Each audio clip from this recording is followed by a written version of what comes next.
But where are you really from? A podcast about the Asian American struggle. Hi, I'm Jesse Lynn. And I'm Angela Lynn, and welcome back to another episode of But Where Are You Really From? We're doing something really different today. We are creating a different mini-series within our podcast called Reflections, where we want to give all of you your chance to tell your listener stories. There are a lot of reasons why we want to share listener stories, one of which is that usually it's just Jesse and me talking. Sometimes we have guests to bring in an outside perspective, but it's fairly limited to us on the microphone. So we wanted to have listener stories so that we could get different perspectives, not just our own. Piggybacking off of that, we started this podcast with the idea of trying to become closer to our community, what it means to be Asian American. So we want to open that dialogue, create an open forum with you guys, and build that community so we can feel closer to a group of people and can better understand what it means to be Asian American. Because we want to tap into the broader community by bringing in your stories and a broader diversity of voices into the podcast, we wanted to make this content, frankly, more interesting and more relatable to more of you, since Jesse and I only have so many of our own experiences. So I'm sure by bringing in other people's stories, there's only more to be shared and feel akin to. We also want to use this opportunity to share and amplify lesser told stories, so things we may not be so familiar with from our experience as being Asian Americans. So again, please do keep sending us messages, feedback, and stories so that we can continue to share them back out to everybody that listens. Okay, so I think we'll just dive right into our first listener story. This one is from Julie. And here it goes. When I was in middle school or high school, I was not in a great mental state. This translated to physical manifestations, which is why my mom took me to see a doctor.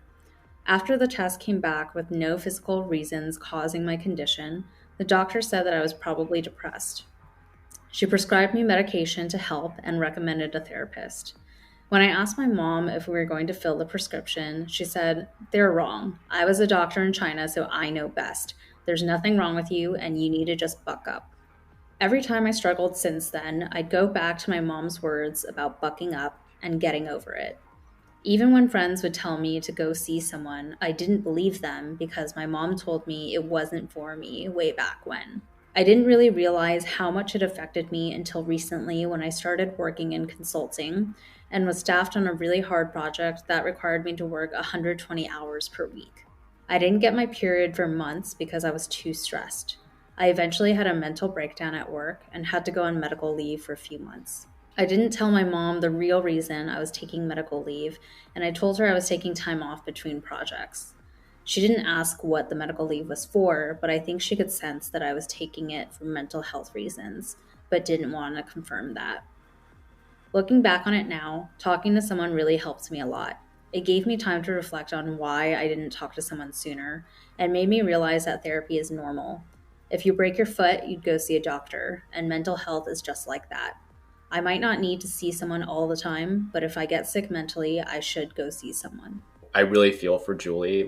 I can't say that I've been in the same situation, but definitely I've been in this situation where I've just found it really hard to talk to my parents about things that were really difficult in my life. I didn't come out to my mom until I was 21, basically about to leave college. And then we didn't really talk about it for a few years after that. And in the in-between, there was so much stuff happening in my life, but because I was gay, we just didn't communicate about it. But I think at the end of that time period, it was very difficult, but I did sit down and have a conversation with her about it. And I think we're in a better place for it. I do want to acknowledge that it can be very difficult sometimes to have conversations with our parents because of the language barrier, because of the cultural barriers, just the differences in our lives. But I think despite that, there's some common ground that can be found. So I hope that Julie and her mom can really connect on this at some point in the future. Yeah, beyond the language barrier and cultural barrier, I also feel like there's just this like additional barrier with Asian parents of like they just don't like to or know how to talk about emotions, like hard topics like that. Yeah. Because I feel like when I've been like really sad in the past and like try to have those conversations with my mom, she just doesn't really know how to react. And so it's kind of similar to what Julie is saying here. Like either she kind of brushed it off or she'd be like, oh, well, you'll get over it or whatever. Yeah. But like I could tell that she wasn't saying that to be mean or like crude about it. It was more Yeah. just like she didn't know what else to say, so she was just like, Yeah. oh, well, let's just quickly move on because I'm uncomfortable trying to like navigate your sobbing in front of me. Honestly, unfortunately, I have to say that the brunt of that work, like the onus of it, is like on us. And what I mean by that is when I finally talked to my mom about it, I was in a place where I felt like I fully accepted myself. Like I was okay with being gay. And because I was comfortable with that, then I was able to have what I felt like was a no pressure conversation with my mom to be like, this thing like that we discussed is still here and I'm still here and like I'm still fine and I'm still okay, but we have to talk about it because it's a huge part of my life. And I think the same thing with mental health. Like we have to talk about it. It's a huge part of your overall health and your overall life. But unfortunately, like I said, I think the onus has to come to us where we have processed it enough that we can have just like a normal non-pressure conversation with our parents about it. Because as you mentioned, they don't necessarily have the facilities to deal with those like emotionally charged conversations. Another big thing that stood out to me was seeking help because I feel like some people's like hesitancy with trying therapy is they feel like once you start therapy, you're like gonna have to go to therapy for the rest of your life or something. It's like that's not the case. Like you can choose to do that because regular maintenance of your mental health is a good thing. And if you can afford to do that, like good for you, you probably should. But like I think a lot of people do more like what she's saying. It's like recognize when in your life you need it and like seek out that help for those specific moments in your life.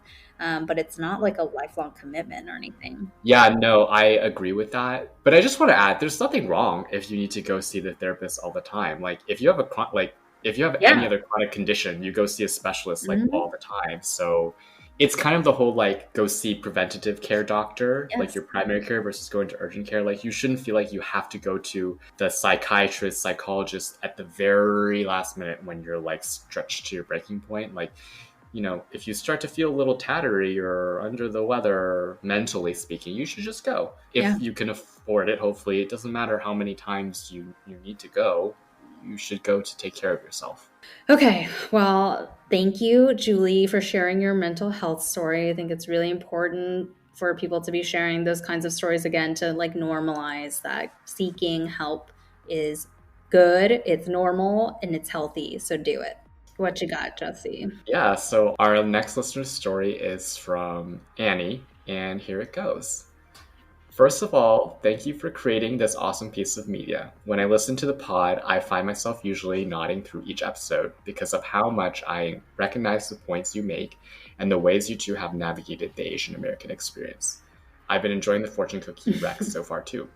After listening to your latest episode on filial piety, I wanted to share my experience with this old ass Confucian virtue because it's one where I actually had a slightly different experience than what you both shared. While I know what filial piety is and the expectations, duties, etc. tied up with it, my parents actually hardly emphasized the virtue when they raised me. For sure, I did what I was told, mostly, but when we did fight, they never pulled the "you're being a bad or unfilial daughter" card. I'm now working, but they don't ask for part of my paycheck. My mom has even told me that when she gets old, I should put her in a retirement home. Wow. I'm not the one that immigrated 7,000 plus miles from the land of Confucius to a foreign country, yet I was the one that was scandalized when she said that. There are probably a couple reasons behind this. My parents are slightly more westernized than average immigrants, and I'm naturally not the rebellious type, so I doubt they were ever really concerned I'd disgrace the family name. But I think a considerable factor among these is the fact that among our extended family back in China, where that virtue is much more important, filial piety hasn't really worked out great. Namely, there's a ton of drama between the generations. On my dad's side, there's currently a large schism between his mom and his younger sister and her immediate family.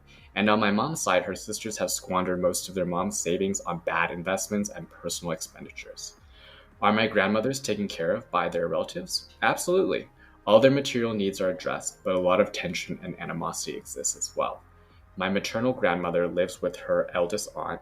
They can't stand each other and both regularly call my mom to complain about the other. Not a great case here for why filial piety is a rewarding virtue. That's not to say that filial piety is altogether bad. The fundamental value of taking care and loving your parents is important, but the unilateral responsibility that it places on the child ends up undermining the virtue. On both sides of my family, the soured relationships stem from the dismissive upbringing my aunts received, with all the attention directed to the eldest child instead, in classic traditional Asian fashion. It's understandable how they're bitter as adults, having to be eternally obedient to someone who has wronged them.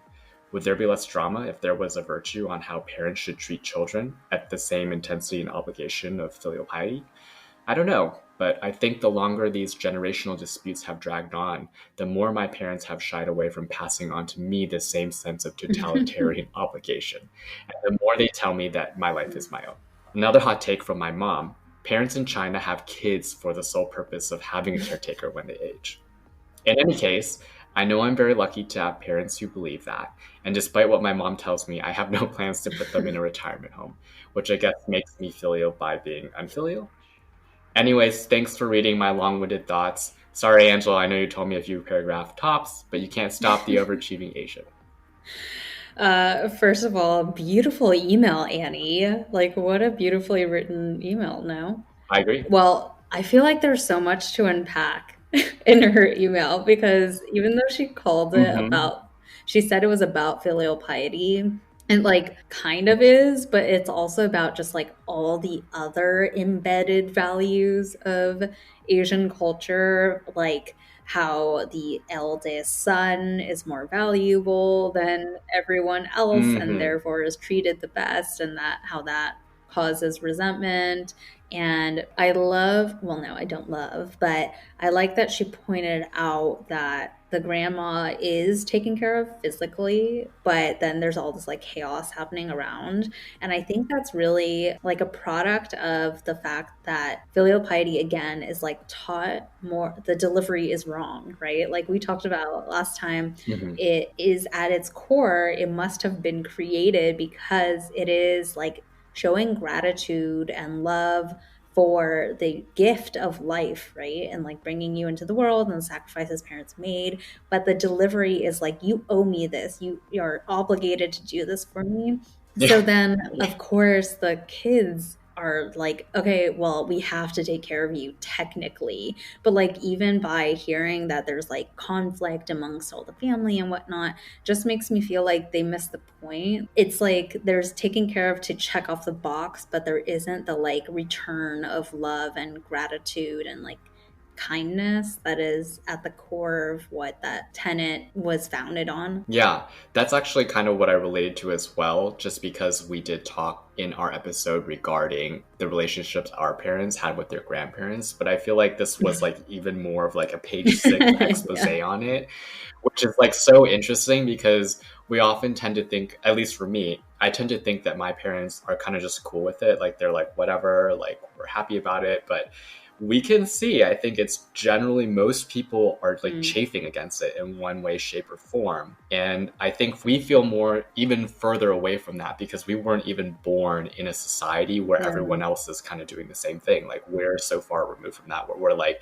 looking at it and we're like, this doesn't make any sense at all. Like I love, you know, if I want to love my parents, I love my parents and I show that love how I want to, but there shouldn't be an obligation that says like, I must do X, Y, and Z in order to showcase that I care about my parents. I love that her parents are more willing to like adapt because even though they were born in China and were the ones who moved to the US, they clearly have like very much embraced the Western like positive sides of Western culture and like decided to actively rid themselves of the like toxic parts of Eastern culture. And I just love that. It's the perfect way to adopt the two identities. I think it's like cherry pick the best parts of Yeah, both. flexibility is key. And I think it's where we both also landed and probably where Amy will land as well in terms of how you want to approach filial piety, right?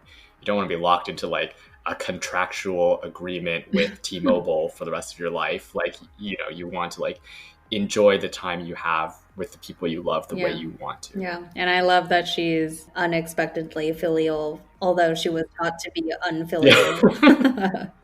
All right, so let's get into our last story of the day. This one is slightly different because it comes from Sarah, who is not an Asian American. She is an ally, if that's the right term. Okay. So I remember complaining when we were studying abroad in Madrid about feeling like an outsider. I couldn't go outside without someone yelling "Rubia" at me, and people were rude all the time when I tried to speak Spanish. This is nothing in comparison to your experience of racism, and I shut it down because I was having a pity party for myself. I still think about that a lot and feel really ashamed. I never apologized for that and told myself you probably didn't remember anyway. Listening to the podcast made me feel like I should have been a more supportive friend at that time. Even if you don't remember that specific instance, I still was contributing to that. I'm sorry for not listening to you then. Hearing you both mention feeling like an outsider made me reflect on how I've done shitty things like that and how they might have more of an impact on someone than I might have realized. I think stories and different perspectives, like on your podcast, are really helpful, just broadening people's perspectives and making them empathetic. Yay! Oh, thank you. I think that it's really interesting because we've talked a lot about how the concepts of identity overlap with some concepts of stereotypes, which overlap with some concepts of racism. And I think with all these things is like initially it can be very isolating to be put in that situation. And I think I definitely see that in the story. So I just want to say about that experience, I think for anyone when you're accused of being something negative that's related to your actual being, like a sexist comment has been made for you or a racist comment or anything like that, a lot of people tend to turn inwards and you're kind of stuck in that space for a while until you feel so comfortable with whatever it was that the person attacked you with. Like you're so comfortable in being a woman, a man, being trans, or you're so comfortable in being Asian or African American or whatever that it doesn't bother you. Then you open up. And once you do that, you start to see most everyone has had an experience like that. And I think that's what I'm seeing here from Sarah, and which I think is great because the whole purpose of our podcast in general is to create this idea of community so that everyone can have an experience where they feel like they can be connected to other people. And this is one of those experiences. Yeah. I obviously related a lot with her experience because all of us here studied abroad in Madrid, but like she was called Rubia, which means blonde. So I guess because blonde, like naturally blonde people are not like that prevalent, in Spain. So it was more just like they called her that because she stands out, right? And it was like the first time in her life, it sounds like, that she was standing out in like a broader society. Yes. And I think you said this also happened to you, but like, yeah, you and I were called like Chino and Chino all the time while we were there because if white people are few and far between, Asians are like even more ridiculously exotic, right? I think the difference, though, is that experience for me in Spain was the most eye-opening for me as well, where I was like, I've never been so aware of being Asian as like living here. But when I do reflect on it now, it's like, yes, but we talk about this all the time, like there are microaggressions where you were made to like be reminded of how you look and what like group you belong to, even in these like more diverse societies that we live in. Yeah. So Spain was like this funhouse mirror version of Yeah. microaggressions Yeah. we face. I think it's what I like to call casual racism, which is that like when you tell people like that's wrong, they're like, "Oh no, I'm not racist." Oh my And you're God, I like, hate when well, people say it's that. not that like you're overtly racist, but like the things that you're saying are still racist. Yes. Like, yes. And I think that's the other thing that I wanted to say that's great about the story is that not all people have that revelation. Some people stay stuck in that inside Yeah. world, and you end up seeing people who can't relate to other people, who see the things that are going on right now, and they're like, oh my God, the shoes at Aldo are on Oh my fire, God, instead of seriously. like what's happening with the people. So I think this is a really great example of someone who has also been through some kind of really uncomfortable commentary about Yeah. themselves, took some time to digest it, and then opened back up to share their story and to be enveloping in their experience. Yeah, I do love that she was able to reflect on it now and like see Mm-hmm. how it is parallel to a lot of our stories as well. But it kind of also makes me like sad in a way because she like literally had to be in our shoes to understand Mm-hmm. that. So it makes it hard for me to imagine other people who don't physically like get insulted or like attacked or whatever in the same way that people of color do, that they are not going to be able to empathize with that unless Yeah. they're put in a similar situation, which I wouldn't wish on anyone, but like Yeah. I wish empathy could be like more easily understood Yeah. feeling than Yeah. having to like experience it yourself. I agree with what you said. I don't think anyone really wants to go through what that means, and I can't even imagine what that experience might be like for the African community right Oh my now. But God. I don't think that anyone is saying, in general, I don't think anyone is saying like you should understand the pain exactly as is. Like it's a Yeah. learning process for everybody, especially as you mentioned, those people who will never understand what it means because they don't walk in our shoes. They can't. They don't look the same way. They don't have the same upbringing. But the idea is that you examine how you're thinking about it and ask questions and like strive to understand. That's the Mhm. point. It's not that you're ever going to achieve 100% understanding of what's happening and someone Mhm. else's life experience. And that is exactly why we're doing these listener Yes. stories. Give a megaphone to everyone to tell your personal experiences so we can all learn from each other.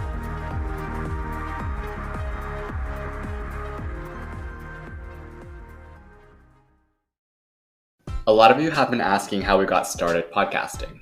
Actually, it's super easy. We started by using the Anchor app.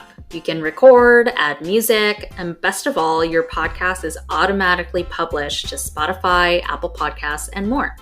If you're looking for a new hobby to fill your time, Or just have a lot of something to say, or you just want to learn something new, come podcast with us on Anchor. download the free Anchor app or go to anchor.fm to get started.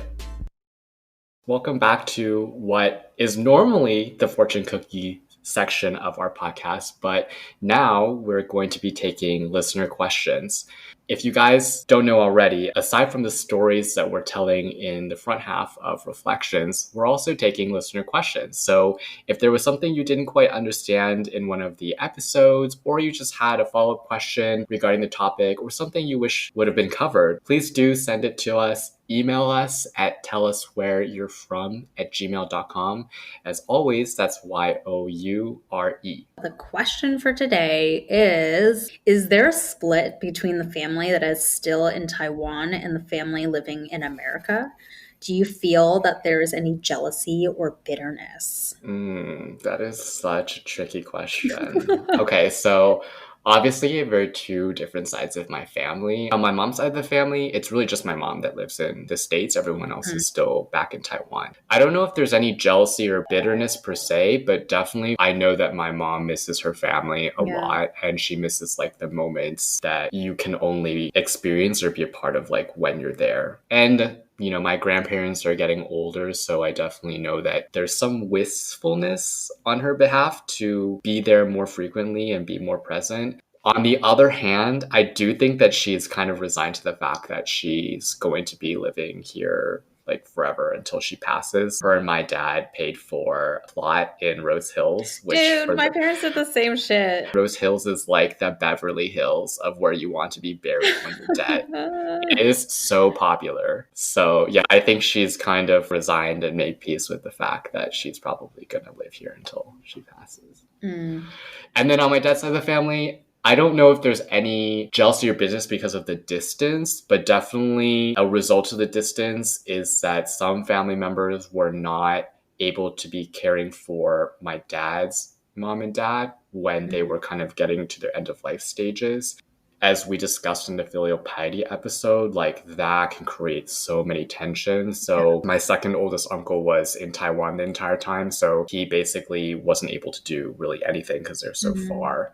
And then there was a lot of expectations placed on my oldest uncle, who's the eldest, obviously, is the doctor and like basically makes a ton of money. And he also lived pretty close to my grandparents, like no closer to LA, which is like 45-minute drive, but still pretty close. So I think from that perspective, there was definitely some tension because they were kind of like, you're the oldest, like you should be assuming most of the responsibilities. And he probably, like us, didn't really feel that way. Like we're all here, like we should all share the responsibility. Right. So I definitely felt that there was some undercurrents of tension there.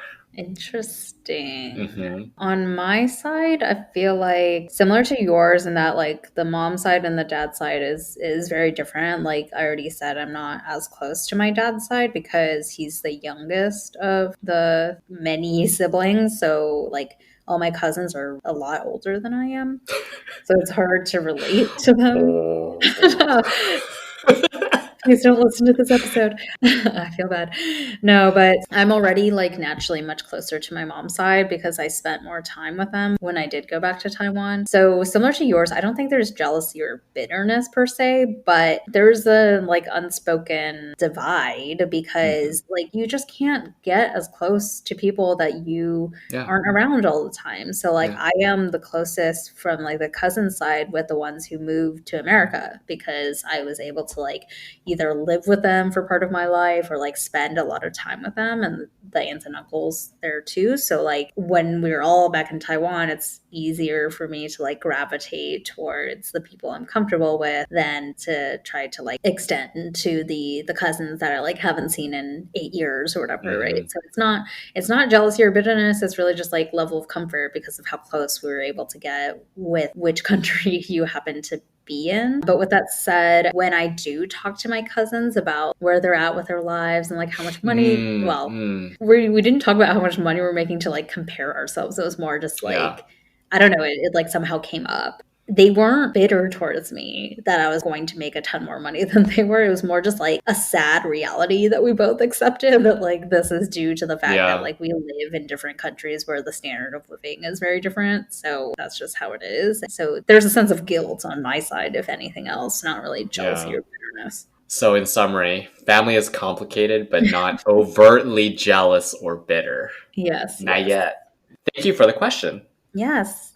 So, as per usual, we would love if you could help promote us. So, if you haven't already, like, follow, and subscribe to us, please do. But the newer thing that we keep pushing now is if you could rate us 5 stars on Apple Podcasts, that would help a lot in getting us up in the search ranks. So please do that if you can, and come back next time for a new episode. And with that, 再见, bitches.